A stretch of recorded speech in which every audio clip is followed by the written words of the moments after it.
Cultura lo hacemos desde Panamá. Hablamos de una de las obras más importantes de la historia de la literatura universal, El Principito de Antoine de Saint-Exupéry, uno de los libros con más traducción del mundo, que ahora también es traducido a lengua dulegaya, un idioma de la etnia indígena guna, que el mismo idioma finalmente pues acuñó al Abya Yala. Así se cuenta. El Abya Yala era el nombre que tenía nuestro continente antes de que fuera bautizado con el nombre América. Esto ocurrió el 25 de junio en la Biblioteca Nacional Ernesto Castillero de Panamá, organizado por la Alianza Francesa. Les muestro. Esta traducción se da en el marco de la oficialización en Gaceta de la educación bilingüe en las escuelas ubicadas en las comarcas del país, que en total ocupan alrededor del 30% del territorio panameño y que representan más del 12% de la población. Fíjense, recién en el 2024 se viene a dar la orientación oficial de que estas escuelas sean bilingües y tomen en cuenta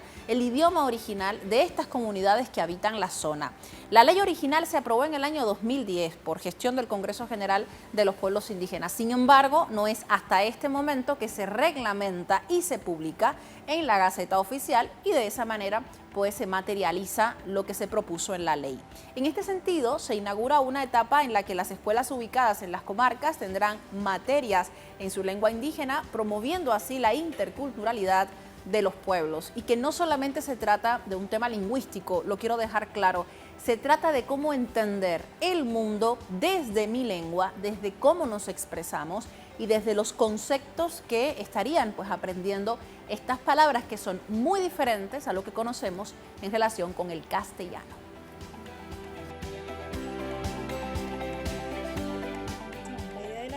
Es que la educación bilingüe intercultural ahora sea implementada en todas las escuelas de las regiones indígenas, de los territorios indígenas, pero también los niños que están fuera de los territorios indígenas también tengan la oportunidad de poder conocer sobre sus costumbres, tradiciones, su lengua y todo lo que conlleva ser esa identidad cultural que en el camino muchas veces vamos perdiendo. Entonces la ley refuerza, la ley ahora, la reglamentación que se ha aprobado recientemente, refuerza todo el trabajo que nosotros estamos llevando a través de los congresos generales, como reivindicar esa lucha sobre los derechos de los pueblos indígenas, reivindicar el hecho de que cuando un niño nace y es diferente dentro de la diversidad que nosotros tenemos, tenga el derecho de usar su lengua materna como un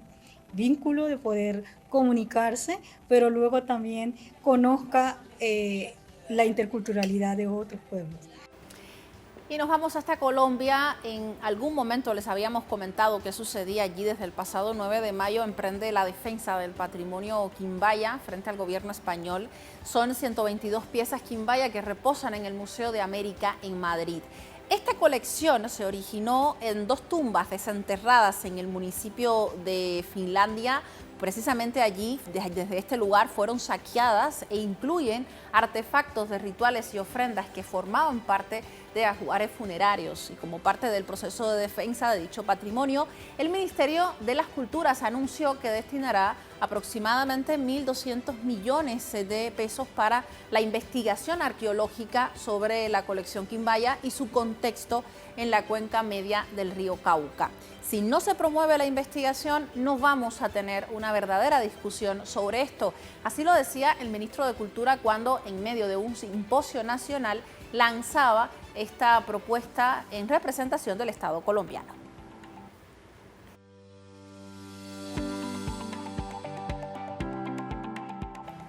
Y para conocer más sobre este tema, nos hemos enlazado con una especialista en la materia, precisamente para conocer cómo se desarrolla este proceso de defensa y de conocimiento por parte del pueblo colombiano. Nos comunicamos con Alena Caicedo, es directora del Instituto Colombiano de Antropología e Historia, y nos comentaba en primera instancia la importancia de este patrimonio para Colombia.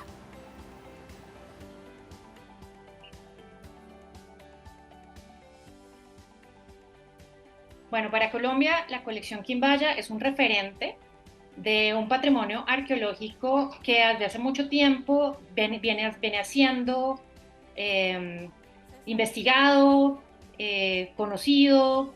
referenciado por parte de la sociedad nacional, obviamente no con los mismos criterios que se ha dado en los últimos tiempos, pero la colección Quimbaya representa sobre todo un tipo de patrimonio arqueológico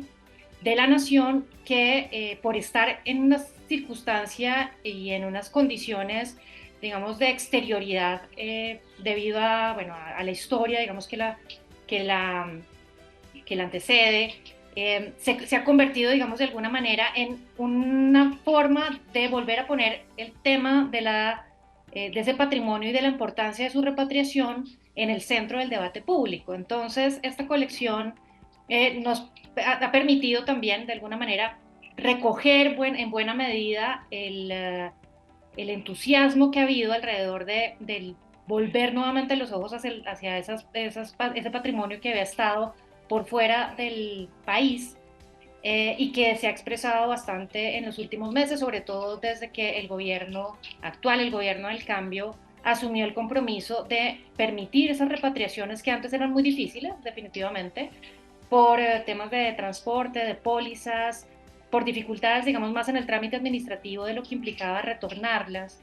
Eh, pues definitivamente esto lo que ha producido es que nuevamente en el debate público se ponga sobre la mesa el tema del patrimonio arqueológico y obviamente la colección Quimbaya es una de ellas. Por eso, ¿no?, el gobierno nacional, en cabeza del ministro Juan David Correa, ministro de las Culturas, las Artes y los Saberes, tomó la decisión de pedirle al gobierno español el retorno de esta colección, pues que es una colección polémica en la medida en que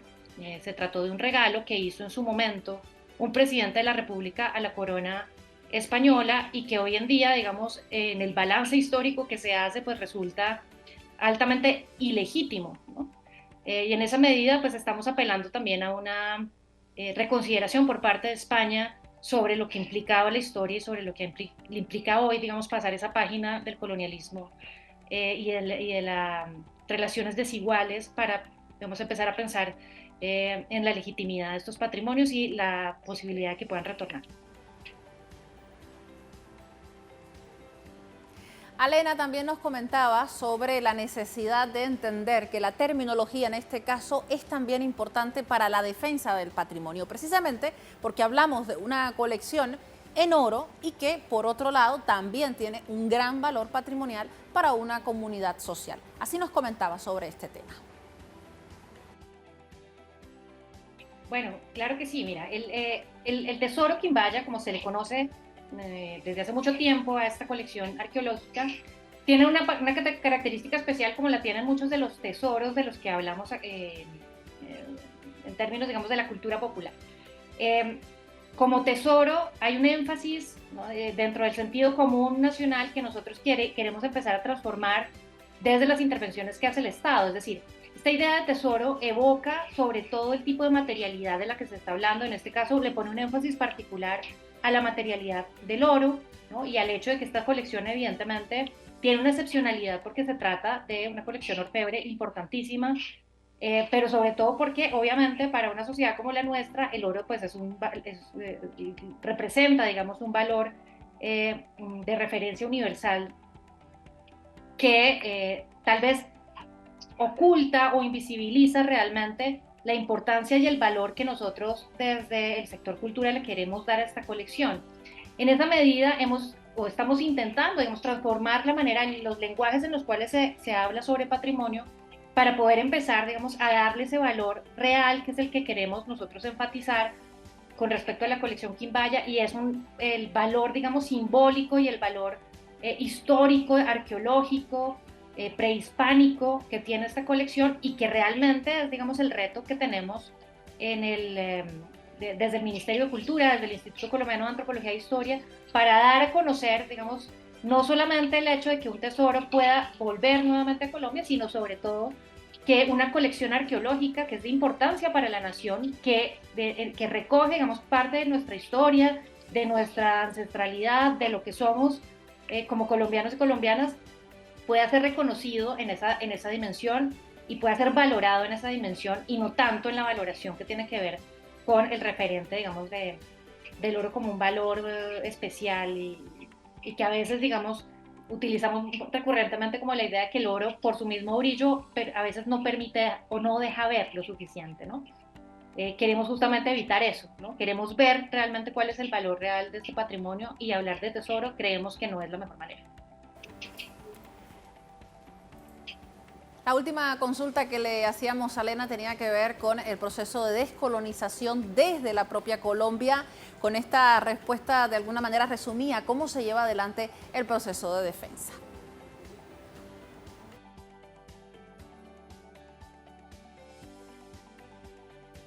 Bueno, yo creo que una de las cosas que sí hay que dejar sobre la mesa es que para nosotros iniciar una política de descolonización no solamente tiene que ver con este replanteamiento frente a las relaciones exteriores o estas solicitudes que se pueden hacer desde el punto de vista simbólico al relacionamiento que Colombia pueda tener con España. Tiene que ver sobre todo con una descolonización hacia adentro y yo creo que ese es el énfasis más importante. Más allá de si la colección retorna o no, eso no depende solamente de Colombia. Más allá de eso, definitivamente lo que creemos nosotros que es más importante es poderle dar el valor que debe tener ese patrimonio y por lo tanto la recuperación, digamos, de los canales que permiten tener una mejor idea sobre esa historia, sobre quiénes eran esas sociedades. En muchas de estas sociedades que son de referencia arqueológica, pues son sociedades que no tienen continuidad con las poblaciones actuales, pero que de todas maneras representan el legado y una tradición, digamos, de poblamiento muy importante que necesitamos conocer un poco mejor. Y todo este proceso de descolonización realmente es hacia adentro, es un proceso que implica descolonizar también la mentalidad colombiana, que sigue de alguna manera anclada todavía en referentes muy coloniales, una mentalidad o unas lógicas, digamos, culturales que deben, digamos, reposicionar el valor de las tradiciones indígenas, el lugar de esas múltiples culturas que nos constituyen, ¿no? En últimas. Y creemos que hacia allá es que tenemos que ir, ¿no? Más allá de la valoración sobre las repatriaciones. Tenemos entonces unos desafíos enormes en términos de investigación arqueológica, en términos de investigación histórica y sobre todo en términos de el acceso y las maneras en las cuales esa investigación debe ser acogida por la ciudadanía, debe ser divulgada, debe ser apropiada por la gente. Si nosotros no conseguimos realmente que haya una verdadera valoración sobre la historia de estos legados arqueológicos, de estas sociedades prehispánicas, pues no vamos a tener realmente una transformación de fondo. Entonces creo que es hacia allá que hemos puesto la mirada, el énfasis y sin duda también el presupuesto, ¿no? Para poder, digamos, conseguir que esos legados, esas tradiciones, esos patrimonios puedan ser aprendidos por la población, atrapados, digamos, apropiados por la gente y desde allí pues vamos construyendo una historia distinta. Así nos respondía algunas de nuestras preguntas en relación con esta defensa. Vamos a seguirle el paso al asunto porque nos parece fundamental que no solo estemos exigiendo que nos devuelva, sino que lo hagamos también con una conciencia cultural, política de lo que sucede en nuestro país. Casi me despido, pero antes les cuento una buena noticia para aquellos que desde México nos siguen y admiran su ballet folclórico, y es que el ballet folclórico de este país, de Amalia Hernández, se presentará en el icónico Hollywood Bowl de Los Ángeles, en California, el próximo 18 de julio. Ya se encuentran preparando su función, un espacio donde se destacará lo mejor de la cultura mexicana en un escenario reconocido a nivel mundial, y por ello pues la alegría para todos aquellos que defienden su ballet folclórico desde México. Acompañada por la Orquesta Filarmónica de Los Ángeles, dirigida por el maestro Carlos Miguel Prieto, galardonado con un Grammy Latino, el repertorio incluirá obras icónicas de compositores mexicanos como Sensemayá y específicamente una obra de Silvestre Revuelta y Huapango de José Pablo Moncayo. El ballet presentará coreografías para piezas como Danzón número 2 de Arturo Márquez, Danzones de Agustín Lara y Mambos de Damaso Pérez Prado. También se resaltó que esta gala contará con nuevas coreografías de obras recientes que han estado trabajando en un evento que promete ser histórico para el público que llegue a visitarles, pero también para los artistas que allí se estarán presentando.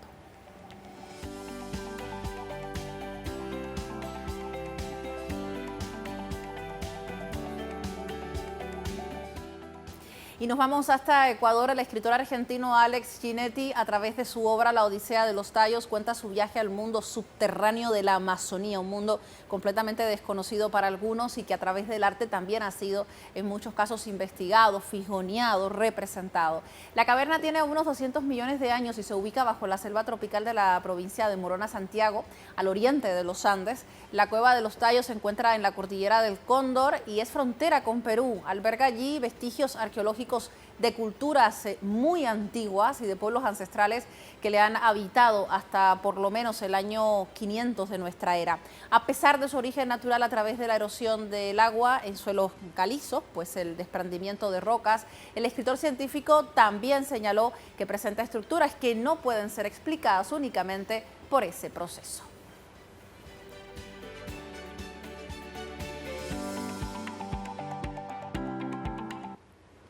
Así nos despedimos. Gracias como siempre a todos por seguirnos y también por seguirnos a través de nuestras redes sociales con nuestro contenido cultural. Véngase por acá que ya Luis se encuentra listo, el otro Luis también, así que nos despedimos. Despedimos, por supuesto, Saraí, gracias. Lo hacemos recordándole www.telesurtv.net con nuestra señal en tiempo real desde cualquier parte del mundo para que usted se siga informando con nosotros de lo que ocurre en nuestros pueblos en América Latina, el Caribe y el resto del mundo.